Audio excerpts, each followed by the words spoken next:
Russia వైపు నుంచి పెద్ద పెద్ద ప్రకటనలండి. అంటే ఇప్పుడు మనము ఇరాన్ ఇజ్రాయెల్ యుద్ధము గురించి మాట్లాడుతున్నాము. ఇందులో అమెరికా రోల్ ఏమిటి? సో మొన్నటికి మొన్న వాళ్ళు బహ్రెయిన్, ఖతార్ నుంచి వాళ్ళ యుద్ధ నౌకలు, యుద్ధ విమానాలను వెనక్కి తీసుకోవడం, రాత్రికి రాత్రి ఆ విమానాలు మాయమైపోవడం. సో ఇవాళ కూడా అందరూ మిస్టరీగా మాట్లాడుతున్నారు. ఒక ఇరాన్ని చూసి అమెరికా ఇలా భయపడిపోవడం ఏమిటి అంటే డొనాల్డ్ ట్రంప్ యొక్క నాటకాలు మనందరికీ అర్థమయ్యింది. ఫస్ట్ ఏమో ఇలా మాట్లాడతాడు, మీరు ముందు విమానాలు వెనక్కి వచ్చేయనండి, మీకు అంతా కూడా శాంతియుతమైన పరిష్కారము అంటాడు. ఒక 2 వారాలు మాకు టైం కావాలి అంటాడు. ఇంతలో మీకు బెంజమిన్ నెతన్యాహుకి ఫోన్ చేసి మీకు అయతుల్లా ఖామనీ ఎక్కడ ఉన్నారో కనిపెట్టాం కదా, ముందు అతన్ని వేసేయండి, నేరుగా వెళ్ళి వాళ్ళ న్యూక్లియర్ సైట్స్ ఏవేవి మిగిలాయో వాటి మీదంతా కూడా ఫుల్ ఫ్లెడ్జ్డ్ దాడులు, ఇవన్నీ చెప్తూ ఉంటాడు. బయట మాత్రం అతను మాట్లాడేది వేరేలా ఉంటుంది. దీనిని మీరు నేను కాదండి, పుతిన్ లాంటి వ్యక్తి కూడా నమ్మాడు. ఇప్పుడు జో బైడెన్ ఉన్నంత కాలము కూడా పుతిన్ వైపు నుంచి ప్రతిరోజు ఒక బెదిరింపు ఉండేది. చాలు, నువ్వు ఓవర్ యాక్షన్ చేస్తున్నావు, నాకు ఒళ్ళు మండింది అంటే నేరుగా వచ్చి నీ పైన అణు అస్త్రము విసురుతాను. ఇది పుతిన్ ఎన్నో సందర్భాల్లో, ఇంకా న్యూక్లియర్ ట్రైన్ని కూడా ఆయన సిద్ధము చేశాడు. అలాంటిది డొనాల్డ్ ట్రంప్ రావడము పుతిన్ యొక్క ఈ బెదిరింపులు, ఈ హెచ్చరికలు ఆగిపోయాయి. ఏంటి, ఈయన వస్తాడు, జెలెన్స్కీని కూర్చోబెట్టి మాట్లాడతాడు, తరువాత నాతో నెగోసియేషన్స్ జరుగుతాయి, ఈ యుద్ధం ఇక్కడితో ఆగిపోతుంది, చాలురా బాబు అని పుతిన్ కూడా. ఎందుకంటే 3 ఏళ్ల పాటు ఇంత పెద్ద దేశము ఒక చిన్న దేశముతో యుద్ధము చేయడం అనేది టార్చర్లా ఉంటుందండి. ఇప్పుడు సమవుచ్చి అనుకోండి, ఆ వ్యవహారం వేరు, నువ్వో నేనో అని చూసుకుందాం అంటారు. కానీ ఇక్కడేంటి, యుక్రెయిన్ మీద పూర్తి స్థాయిలో యుద్ధము చేయలేరు. అట్ ది సేమ్ టైం వాడు చేస్తున్న దాడులనంతా మీరు ఆపుతూ ఉండాలి. మీరు ఎక్కడెక్కడ వెయ్యాలో ఆలోచించి మాత్రమే మీ బాంబులు, మిజైల్స్ ఇవి వాడాలి. సో ఈ పరిస్థితిలో డొనాల్డ్ ట్రంప్ ఒక హోప్ లాగా మీకు పుతిన్ గారికి కనిపించారు. కానీ ఈ వ్యక్తి ఏ రోజైతే జెలెన్స్కీని వైట్ హౌస్కి పిలిచి అతన్ని అవమానిస్తున్నట్టు ఎన్నో రకాలుగా మాట్లాడాడో, దాని తరువాత డొనాల్డ్ ట్రంప్ తీరే మారిపోయింది.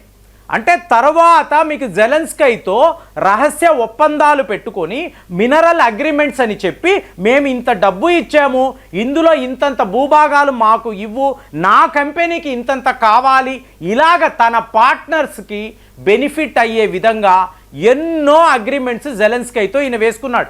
ఏముందండి, దేశాన్ని పంచడమే కదా. సో ఈ పనిలో డొనాల్డ్ ట్రంప్ బిజీగా ఉండడంతో ఇవాళ పుతిన్ గారికి ఇదంతా అర్థమైంది. మోరోవర్ వాళ్ళ పవర్ఫుల్ బాంబర్స్, ఈ బాంబర్స్ మీద జెలెన్స్కీ చేసిన దాడులు పుతిన్ మీకు ఇంకా జీర్ణించుకోలేకపోతున్నాడు. కాబట్టి డొనాల్డ్ ట్రంప్ ఆడే నాటకాలు, ఈ డ్రామా అంతా నాకు అనవసరము. నేను ఒకే విషయం, నా టర్మ్స్, నా డిమాండ్, నేను చెప్పినట్టు యుక్రెయిన్ వింటే చాలు, నేను ఏం చెయ్యాలో చేశాను. ఇప్పుడు యుక్రెయిన్కి ఫైనల్ వార్నింగ్ ఇస్తున్నాను. ఇది ఎక్కడా, సెయింట్ పీటర్స్బర్గ్లో ఇంటర్నేషనల్ మీడియా ముందు మాట్లాడుతున్నప్పుడు పుతిన్ చెప్తున్న విషయాలు ఆయన క్లియర్గా చెప్తున్నాడు. జెలెన్స్కీకి నేను చెప్తున్నాను, నా టర్మ్స్లోకి రా, ఇవి నా కండిషన్స్, వీటిని ఒప్పుకుంటే యుద్ధాన్ని ఆపేద్దాము, లేదా టోటల్ సరెండర్ కాదండి, ఒక చాలా ఇంకా ఆయన ఎలా చెప్తున్నాడు అంటే, మా రష్యాలో ఒక సామెత ఉంది, మా రష్యా సైనికుడు ఏ ప్రాంతములో కాలు మోపుతాడో ఆ ప్రాంతము రష్యాకే చెందుతుంది. ఇవాళ మా సైనికులు యుక్రెయిన్లో ఉన్నారు. దీని అర్థము ఏమిటి, నేను ఎప్పుడు ఇదే చెప్తాను, రష్యా యుక్రెయిన్ వేరు వేరు కాదు, ఒకే దేశమే. కాబట్టి పూర్తిగా యుక్రెయిన్ మా సొంతం, ఆ దేశము మాది. సో ఈ జెలెన్స్కీ యుక్రెయిన్ యొక్క ఈ కమాండర్స్ని పుతిన్ గారు నియో నాజీస్ అని అంటున్నారు. అంటే నాజీస్ అంటేనే రష్యా వాళ్ళకు నచ్చదు కదండి, వీళ్ళందరూ హిట్లర్ యొక్క సైన్యము కదా. యుక్రెయిన్లో ఉన్నవాళ్ళు కూడా హిట్లర్ యొక్క సైనికులే. ఎందుకంటే 2వ ప్రపంచ యుద్ధములో యుఎస్ఎస్ఆర్కి వ్యతిరేకంగా యుక్రెయిన్ సైనికులు పనులు చేశారండి. జర్మనీతో వీళ్ళు కలిసిపోయారు. అలాంటి వాళ్ళే ఇప్పుడు ఉన్నారు. జెలెన్స్కీ కూడా అలాంటి వాడే. కాబట్టి వీళ్ళని విడిచిపెట్టకూడదు, వీళ్ళ మెంటాలిటీ ఇలాగే ఉంటుంది.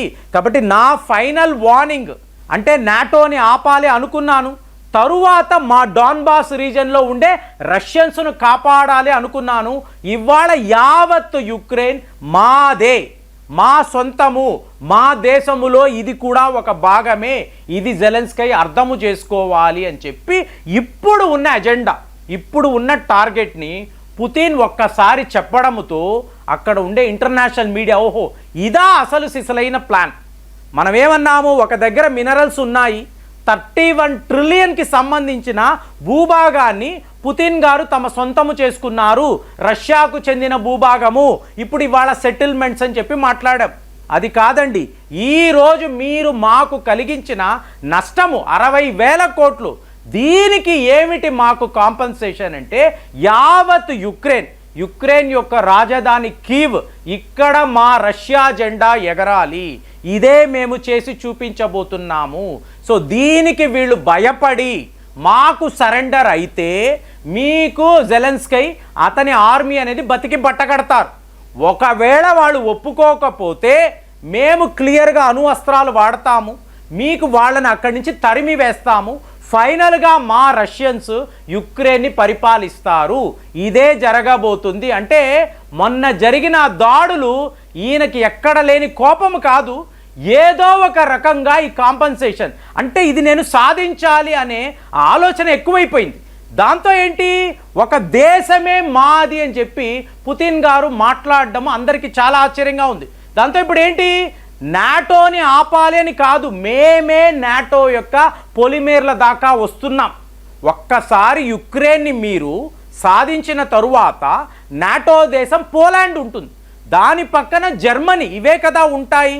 కాబట్టే దీనిని మెల్లమెల్లగా ఒక మేజర్ యుద్ధము కింద తీసుకువెళ్ళే ప్రయత్నాల్లో రష్యా ఉన్నారు అని చెప్పి ఇవాళ యుద్ధ నిపుణులు, అంటే నాటో వస్తుంది వాళ్ళని ఆపాలి అన్న వ్యక్తి ఇవాళ మేమే నాటోతో యుద్ధము చేయడానికి యుక్రెయిన్ని పూర్తిగా మా స్వాధీనములోకి తీసుకొని మా సైనికులు పోలాండ్ వస్తారు, జర్మనీతో యుద్ధము చేయడానికి సిద్ధముగా ఉన్నామని చెప్పి ఈయన చెప్తున్నారు. మరి అలాంటప్పుడు ఇప్పుడు రష్యాతో యుద్ధము చేయడానికి యూరోపులో ఏ దేశము సిద్ధముగా ఉంది మీరు చెప్పండి? ఒక జర్మనీయా, యూకేనా, ఫ్రాన్సా, ఇటలియా, ఎవరు రష్యాను ఎదుర్కోగలరు?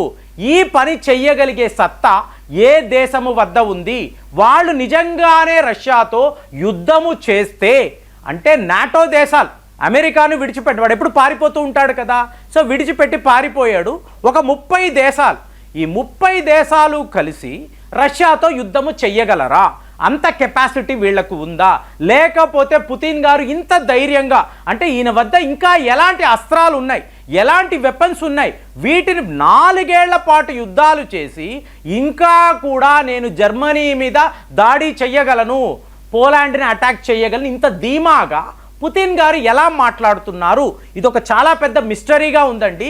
కానీ అతను మాత్రం చాలా క్లియర్గా ఉన్నాడు, ఒక న్యూక్లియర్ వెపన్ని వేస్తాను, యుక్రెయిన్ సరెండర్ అయిపోతుంది, ఆ దేశాన్ని ఇక మేమే పరిపాలిస్తాము, నెక్స్ట్ టార్గెట్ పోలాండ్కి వెళతాము, అక్కడ నుంచి జర్మనీ, ఇలా నాటో దేశాలను అంతా కూడా మేము చిన్న భిన్నము చెయ్యబోతున్నాము, కుదిరితే మీరు ఆపుకోండి అని చెప్పి సెయింట్ పీటర్స్బర్గ్లో జరిగిన ఈ ఈవెంట్లో ఇంత పెద్ద విషయాన్ని పుతిన్ గారు చెప్పడంతో ఇవాళ ప్రపంచమంతా ఎవరికి వాళ్ళు వాళ్ళ వార్ రూమ్లో ఒకవేళ రష్యాను ఎదుర్కోవాలి అంటే మనము ఏం చెయ్యాలి, ఈ సమీకరణ ఏంటి, మన వద్ద ఉన్న ఆయుధాలేంటి, ఇదంతా ప్రతి వాళ్ళు ఇవాళ మాట్లాడుతున్నారు.